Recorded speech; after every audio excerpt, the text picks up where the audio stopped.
There's no religion that could save me. This love be done.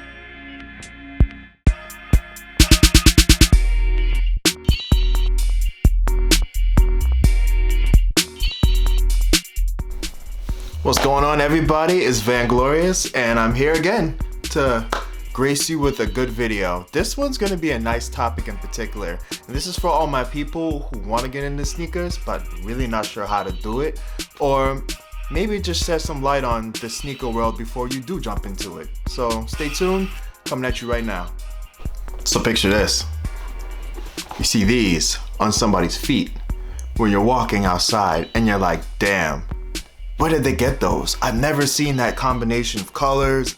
Or these are too expensive. Every person I see has a crazy outfit, a crazy car. They look like they got all this money.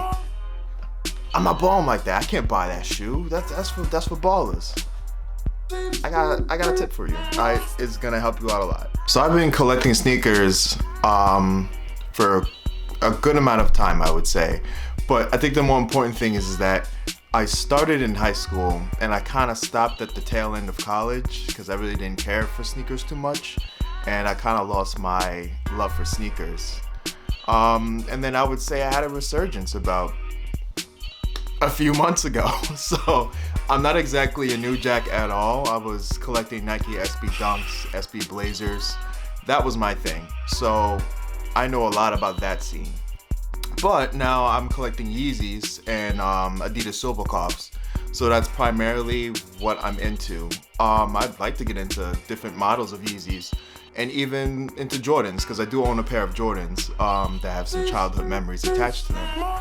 But you know, there's a lot of different sneakers that you'll find that you may like them once you see them in person, or you may just like a colorway and you just fall in love with the shoe. So let's get into it. Okay, so first up, this Nike Blazer. Real simple and clean. Usually you can wear these with just about any get up and go outfit, whether it's athleisure or maybe, depending on what color it is, you can keep it, I guess, semi-casual.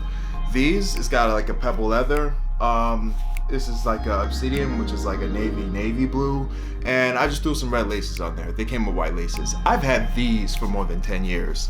So, I mean, they've turned into beaters at this point. I mean, I used to own so many pairs of these in just different colors, and like I said, that was really my thing. I really don't have any SBs anymore. I sold my whole collection, which is a big mistake if you go on StockX and look, because the prices for the sneakers I had at one point, it's like ridiculous. I mean, I can't believe I sold all those shoes, and the amount of money that they're worth today is like ridiculous.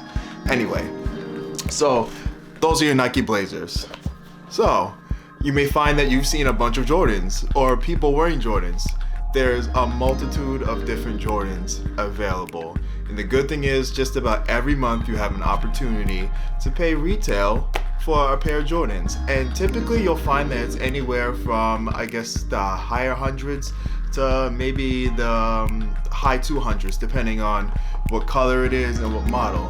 And the great thing is, for resale, typically you're not gonna take a crazy beating on something unless it's a few years old or it's a really limited release. So that's the good thing about Jordans. I mean, I like Jordans, it's just that most of the ones that I like tend to be a little bulky. Like, these are kind of bulky, at least for my taste. But every now and then I put them on and I can't stop looking at them. I had these when I was a kid, and my uncle had actually bought these for me back in 2015 because they retroed them. And I remember the feeling I got. I was like, damn, like, I really love this shoe. Like, I'm not like a huge Jordan fanatic, because obviously this is my only pair right now, but I still have an OG pair of my Jordan 11s sitting in my closet from when I was a kid with the Jordan outfit. Shorts, jersey, and all. So Jordans have a special place in my heart. They're just not normally something I rock every day, just for the simplicity of they don't really fit, the silhouettes don't normally just fit my foot like that, like how I want them. I like something really smooth and sleek. So, you probably guessed it. Yeah, it's a Yeezy 350. It's a beautiful shoe. The silhouette is nice. I like the colors. You know, a lot of people complain and they're like, oh, well, the Yeezys don't come in colors that most people are looking for, like blues and reds, things of that sort. But I think the best part about this shoe is that you can change up your style with just a different color.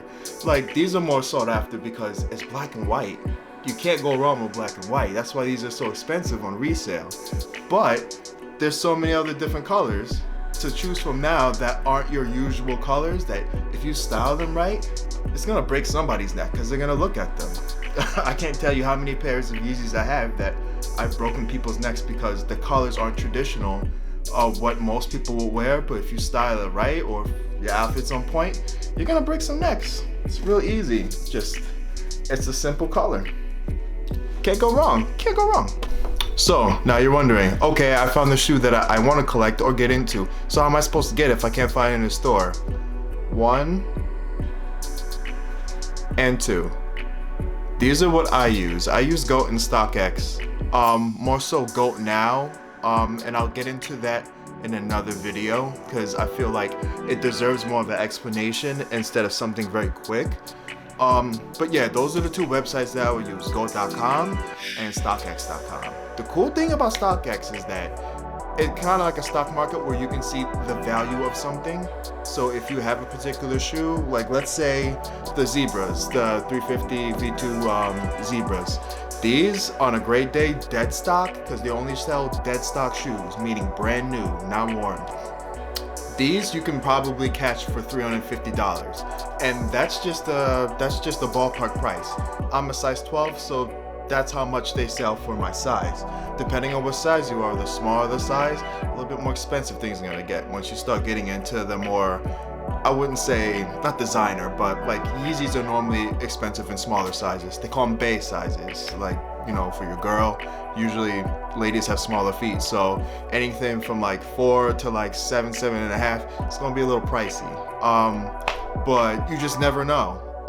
And GOAT, it's the same thing. The only difference is with GOAT, you can find shoes that are actually for sale new.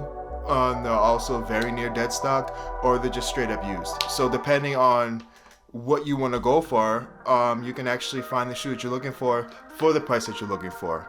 And both of these websites, you can bid on them. So it's kind of like, if you think of it like eBay, you can bid on something, and if your bid wins, boom, you get it for that price. So there's a lot of different ways you can go about copping the shoe that you want to cop. So I would just stick with those two, especially if you're new to the scene, or if you just want to make it like an easier process. That's like the easiest way to cop your sneakers if you can't find them in stores. And best believe, when it comes to sneakers, you could be one of these people that pays retail for a shoe that you do pick up at a place like Foot Locker, Champs, Foot Action, or, you know, wherever, someplace that you can normally go to. Retail maybe like $75, could be $50, depends on what shoe you're really after. Whereas when you start getting into Jordans or Yeezys, or maybe some other Adidas like the Human Races, typically you're gonna find that they're gonna be, you know, more than $150. Most times, you know, shoes that are either limited will run you over 300, and if they're a couple years old and they're limited, you may be into the thousands at this point.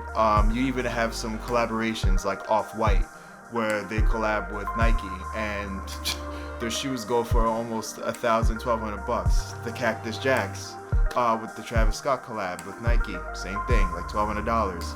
Those SBs that were Travis Scott collaboration, about $1,200 plus. So really think about what is your limit, because when you get into the sneaker world, you can't be surprised that sneakers are worth a lot and scratch your head and go, oh, like they're just sneakers. Okay, well, they're just sneakers to somebody else, but they're willing to pay the money for it. You have to look at it that way. For some, sneakers are an investment because you have resellers. It's part of the reason why shoes are very expensive to get now. And it even accounts for the days the sneakers come out.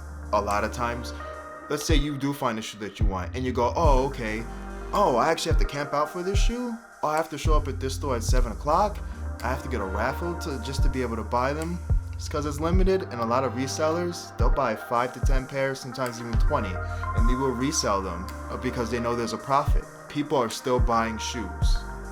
Just believe that. If you think people aren't spending money on shoes right now, that's not the case. Despite all the shoes that I described, or maybe certain situations where there's different prices for shoes and whatnot, I need you to remember that, your style is going to determine what you want. So if you are the type of person that likes a certain type of shoe, don't feel swayed because it's not a popular shoe or people think it's ugly or whatever the case is. We all have individual minds, opinions, all of that for a reason. So we can like what we want. So don't let the next man or woman go, oh, those joints are ugly, or oh, why did you pay all this money for this or that? It's for you. If you like the shoe, buy it. If it makes you feel good, buy it. If your style, you feel like you need a certain look and that shoe fits the bill, buy it. But definitely do not let other people, whether it's in your circle, people on social media, or whatever the case is, do not let other people sway your opinion of what you want, because you are the one paying the money for your shoes. So that's all I'm gonna say about that. So your style, your flavor. Do exactly what it is that you want to do with your money. Just so long as you're happy, that's it. So that's all I gotta say about that. But hopefully you liked the video. Please like, comment, or subscribe. But I do have a question. What shoes do you guys like? And what shoes are you looking forward to? Or do you have any questions about how to get the shoes you want? Leave me a comment down below. I will be replying to comments. But it's a nice way to start a conversation. I want to hear more from you guys. Likes are nice, but conversation is key. I like that. So thank you for watching. Take care. Good night.